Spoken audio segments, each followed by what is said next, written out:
everyone, Anne-Marie, Spiritual Life Coach here. I'm going to show you a short video on energy healing through the chakras. So if anyone has done Reiki or has an interest in Reiki, Reiki is fantastic, and it's a great way to get started with energy work. Trained in different modalities, Reiki being one of them, spiritual hands-on healing being the other. So now I just kind of work with my client's energy field, using my hands, and just using the energy that obviously we're all kind of intertwined with. So how you would start a session. When people first start to do energy healing, they can feel really nervous about it, that they feel like they have to, have an effect on the client, or the client has to feel something, and that's not true. Basically what you need to do as a healer or a practitioner is you need to kind of open your space for the healing, the energy to come through you and to affect the client's biofield. So as a practitioner, you always need to ground yourself first. So by grounding yourself, you're kind of making yourself feel connected into this physical plane. And we've got 3 chakras that are our physical chakras, our root being the one that we use to ground. And then the ones above, the heart, the throat, the third eye and the crown, are the crown is the energy center that we harness and direct that energy flow. So when you start with your healing session, you would start to just take a few moments to ground, to protect yourself, protect your own energy, set the intention, open yourself up to a channel of healing for Janet's highest healing potential, and then you would start the session. So you first might tune in, and always make your client aware if you're going to touch them or not. Some people prefer hands-off healing, and some people like to work hands-on. I do both because I go out into the field, out into the aura, and you can feel different densities. But for now, I'm just going to show you how you would do a chakra balance and healing. So you might tune in at the shoulders, and you would tune in at the feet as well to ground the client, and you would ground the client after the session. So this is a really short demonstration. So you can either work from the top of the client or the bottom of the client. I generally work from the feet up, so I would usually place my hands on the client, and just keep your hands there until you feel a sense of energy flowing.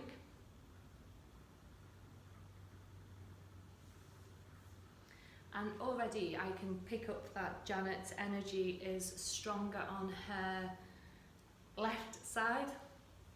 So the left side is the feminine side. So we have the yin and the yang, and the yin and the yang come up the body and transfers across the chakras, and that's how our Kundalini energy runs. So I can feel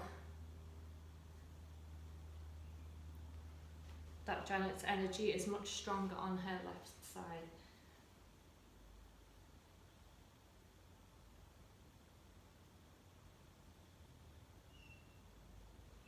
And I also get a feeling, and you'd ask your client, that there's some tension being held in the right leg.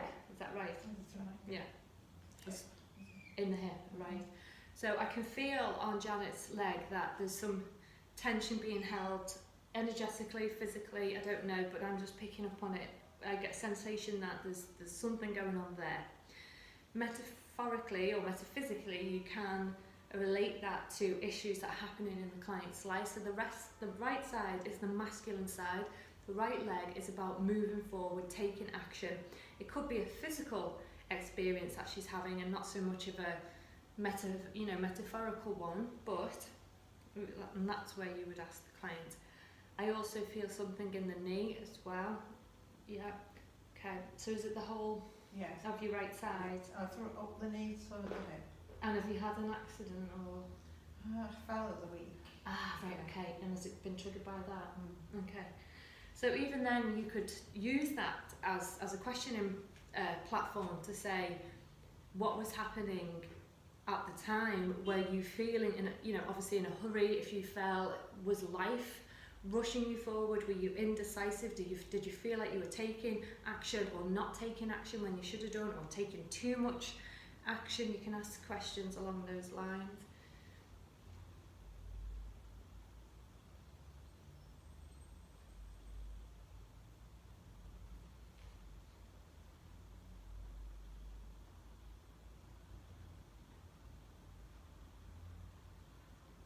Okay, and I also get a sense of some energy build up here. Now that can present itself with a burning sensation. Do you get acid or anything like that? Not so much. I do have stomach issues, but not acid. Okay. And does it happen there, or is it Yeah. a different place? I'm in that area. Okay, so that can be related to because it's so kind of more stomach, not lower down, more stomach, is the solar plexus chakra, and that can be related to confidence, self-esteem, the fire in the belly. It can also mean when we're sick to our stomach with a situation or a person, not digesting food properly. So there could be some anxiety there. There could be some issues of confidence there.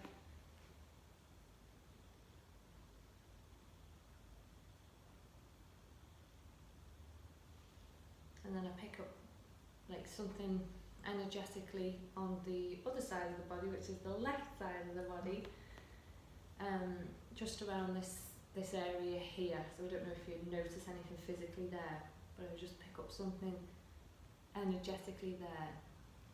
So emotions are energy in motion, and they are a molecule, they're a chemical messenger.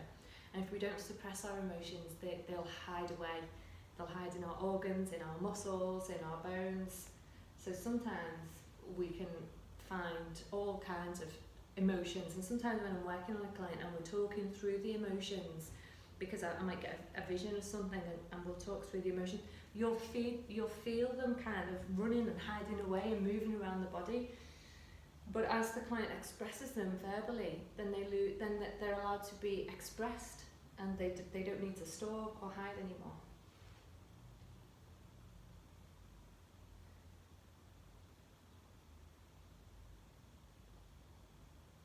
Oh, the heart feels nice. The throat feels good as well. So then when you're at the head, you might just want to imagine running the energy from your hands right down to the tips of the toes and then bouncing it back up a bit like a pinball.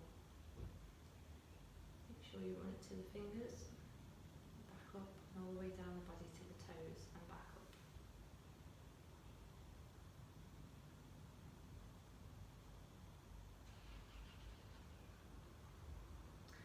And what I get a sense of with Janet, if you don't mind me saying, and you can contradict me if I'm wrong, is that I get a sense of in these shoulders, like they're just carrying too much like metaphorical weight. So Janet, I feel I've got the sense of Janet just wants to kind of put down her baggage and give up and leave it behind. I have felt like that in the past a few months, but I'm getting through it. I can tell you get through it because your head feels strong, but your shoulders feel like they've just carried that much weight now. They'd rather just put it down. Like sick of carrying it is kind of the message that I'm getting.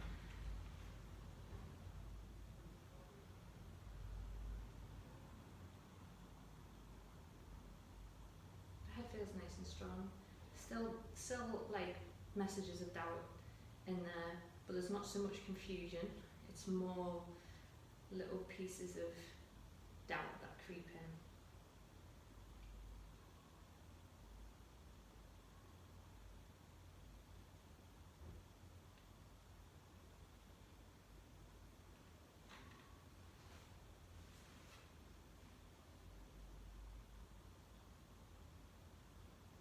I feel like maybe you get a bit of tension around this area here.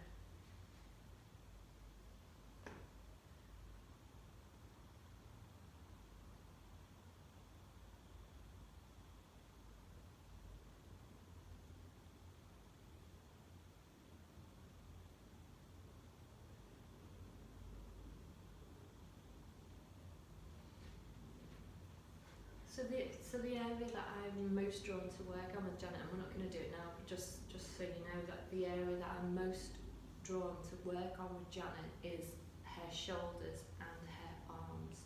So the arms are the doing parts of us, they're the giving parts of us, and the shoulders burden the responsibility. The back in itself can burden financial responsibility, and the shoulders can bear the responsibility of us, of others as well. And we can kind of walk around like this. I know I do when I'm stressed. So the neck and the shoulders and the arms are the area that I'm drawn to work on with Janet. Okay. Does that make sense to you? Yeah, it does. Do you know what I mean? I need a good in-depth massage. Yeah. Do you get to Yeah. type? Well, I know that I would benefit from it. I don't get Mm. headaches, but I know that I would benefit. Or I get a picture of you like this, like, Yeah. do you do that? Oh, yeah. Sometimes when you're stressed, Yeah, like, yeah. oh, Yeah. yeah. Well, yeah. Like that, yeah.